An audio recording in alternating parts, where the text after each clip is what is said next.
तो बाकी कैसी रात थी? खौफ वाली, डर? खौफ वाली रात थी जी। हमारे माल मवेशी अंदर बंद, हमें इतना वो इधर ही छोड़ के हम अपनी जान बचाने के लिए जा रहे थे, भाग रहे थे, लेकिन जान भी ना बच सकी। अगर गवर्नमेंट ने किसी मोर्चे में थे, हॉस्पिटल वाले अपनी जान बचाने के चक्कर में, लड़के वापस आए, बोला इधर नहीं है कोई। बाद में उन्होंने लाइट लगाई, बोला आओ। नीचे गए, उन्होंने थोड़ी पट्टी की, उसको पट्टी करके मुझे फ़ौरन गाड़ी दी। मैं और मेरी मिसेस और मेरा लड़का हम लेके चले गए। बाकी जो जख्मी थी वो वहीं रही, उसको हमने ट्रीटमेंट किया। उड़ी के बॉर्डर के नज़दीक खौफ था, डर था, दहशत थी और मौत जो है सरों पर मंडरा रही थी उन लोगों के ऊपर जो यहाँ के बसनीक हैं। उसी बीच आपको बताना चाहूँगा कि कैसा शल आया जिसने नरगिस बेगम की जान ले ली, जो कि 45 साल की जिनकी उम्र बताई जा रही है। उसके करीबन 6 बच्चों के सर से साया उठ गया।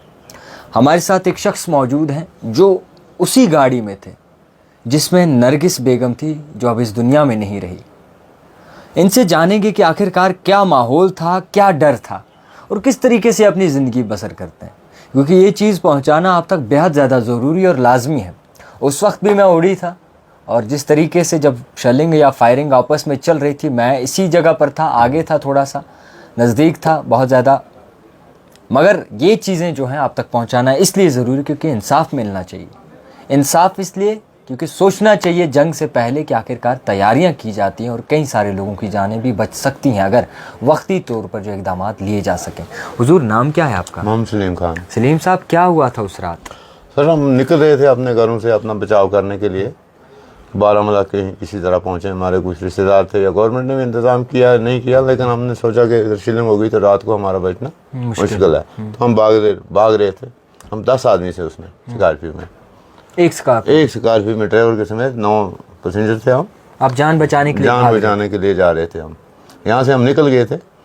हम मोरा बाजार के 10 कदम पीछे थे, तो आगे पीछे वाली साइड में आगे गोला गिरा। जब गोला गिरा तो उसकी मिट्टी शिट्टी हमारी गाड़ी ऊपर गई, मिट्टी वगैरह गिरी हमारे शीशों पे, तो हमारे शीशे बंद थे। हमने सोचा अल्लाह ने किया, हम बच गए। हमें ये नहीं पता कि एक सेल हमारी गाड़ी में आया, ये हमें किसी को नहीं पता है। तो मैंने कोशिश की, सेल का जो छर्रा होता है वो अंदर आया, हमें कोई पता नहीं आया। मेरी घरवाली थी, उसके साथ बैठी थी हफीज़ा बेगम। एक सेल उसको लगा, एक उसके पीछे नगरस थी, एक मेरी बीवी के ऊपर से गया, उसको लगा। तो लेकिन हमने सोचा अल्लाह ने किया, हमें बच गए। और जब मिट्टी शिट्टी हमारी गाड़ी साफ़ हो गई, हमने सोचा हम सेफ हो गए। लेकिन जब उसने जो ज़ख्मी थी उसने बोला मुझे तो लग गई। उस वक्त हमने लाइट जलाई, मोबाइल जलाया, देखा तो उसको पीछे वाली को जो नगरस बेगम थी उसको तो कट हो गया था गला ही, उससे ब्लड बहुत ज़्यादा निकला। उधर से मुझे 2 मिनट लगे होंगे हॉस्पिटल तक। मैंने बोला अगर मैं ये 2 मिनट इधर जाया करता हूँ, मैं इसको देख पट्टी से हाथ लगा के देखता, उससे बेहतर है मैं अस्पताल पहुँच जाऊँगा। इसको खाली 2 मिनट वहाँ से लगे हमें हॉस्पिटल तक। वहाँ से हमने 28, तो लेकिन 28 जब उसको खून पूरा लॉस हो चुका था। दूसरी को हमने आराम से लिया, उसको हाथ रख के मेरी बीवी ने रखा, तो मेरा बच्चे का साथ था, उसने उठाई, एक साइड ने बच्चे ने उठाई, एक ने दूसरे ने उठाई, हम नीचे लेके गए। वेल नंबर वहाँ तो वो किसी मोर्चे में थे, हॉस्पिटल वाले अपनी जान बचाने के चक्कर में। लड़के वापस आए, बोला इधर नहीं है कोई। बाद में उन्होंने लाइट लगाई, बोला आओ। नीचे गए, उन्होंने थोड़ी पट्टी की, उसको पट्टी करके मुझे फ़ौरन गाड़ी दी। मैं और मेरी मिसेस और मेरा लड़का हम लेके चले गए। बाकी जो जख्मी थी वो वहीं रही, उसको हमने ट्रीटमेंट किया वहाँ। उसको बाद में दूसरी गाड़ी में शिफ्ट किया। बदकिस्मती जो ड्राइवर था वो श्रीनगर से इन्हें बुलाए थे, उनको कोई रास्ते का पता ही नहीं था कि कहाँ हॉस्पिटल कहाँ है, बारामूला बनियार कहाँ है। वो पहले तो बनियार की तरफ ऊपर चला गया। मैं उस कंडीशन में नहीं था कि मैं किसी को बोल सकूँ या किसी को फ़ोन कर सकूँ।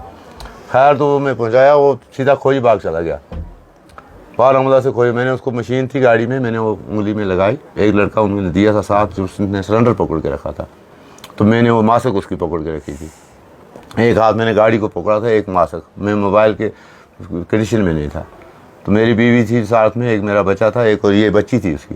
ये दोनों उनको सहारा देने के लिए मैंने बोला, मैंने अपने बच्चे को और इस बच्ची को, आप इसकी तलियाँ, पैर की तलियाँ रगड़ो, ये ठीक है।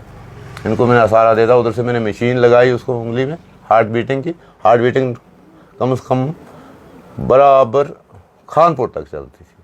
अगर ड्राइवर बदकिस्मती से यहाँ का होता तो हम हार्ट बीटिंग वो हार्ट आंध्रा हॉस्पिटल में पहुँच जाते। खोई बाग चला गया ड्राइवर। खोई बाग पंप से मैंने देखा, जब आगे पीछे से शीशे से देखा तो एक क्रॉस कर गया था हॉस्पिटल। मैंने उसको बोला भाई आप इधर ही रुको, हॉस्पिटल पीछे रह गया। फिर मैं वहाँ से नीचे उतरा, फिर मोड़ किया, फिर मैं हॉस्पिटल में उसको पहुँचाया, क्योंकि वो ड्राइवर यहाँ के नहीं थे, वो श्रीनगर से इन्हें फौरी एमरजेंसी ड्यूटी लाई थी उनको बदकिस्मती से इसको ना बचा सके। तो बाकी कैसी रात थी? खौफ वाली, डर? खौफ वाली रात थी जी। हमारे माल मवेशी अंदर बंद, हमें इतना वो इधर ही छोड़ के हम अपनी जान बचाने के लिए जा रहे थे, भाग रहे थे, लेकिन जान भी ना बच सकी। अगर गवर्नमेंट ने एक मोर्चा हमें 3 घरों को भी एक दिया होता तो हम भागने की मतलब ही नहीं था, हम नहीं जाते। हम उस मोर्चे में अपने पना लेते, रात को अपनी रात निकाल लेते। और उस रात पीछे शिलिंग हुई है, हमारे मकानों में अभी शल पड़े हैं। हम आज जब आए झाड़ू लगाया, मेरे भाई का मकान है पीछे, अभी झाड़ू लगाया, 2 छरे मिले बरांडे से। एक अब मेरे भाई का टीन कट गया है। इधर 4 पड़े हैं, पीछे गांव में 4 पड़े हैं उसी दिन रात को। ये जो बॉर्डर एरिया के नज़दीक लोग रहते हैं, क्या जीना होता है? बस हथेली पे जान है, कब किस वक्त आएगा, कब आएगा, इस चीज़ का कोई पता नहीं है हमें। किस वक्त हमें जाना है, ये जान हमारी थैली पे है, ये पता नहीं है। रात को सोए हैं, हो सकता है घर में आके ऊपर से पड़ा तो हम उधर सोए हैं, ये हमें कोई पता नहीं, हम जिंदे हैं या मरदा।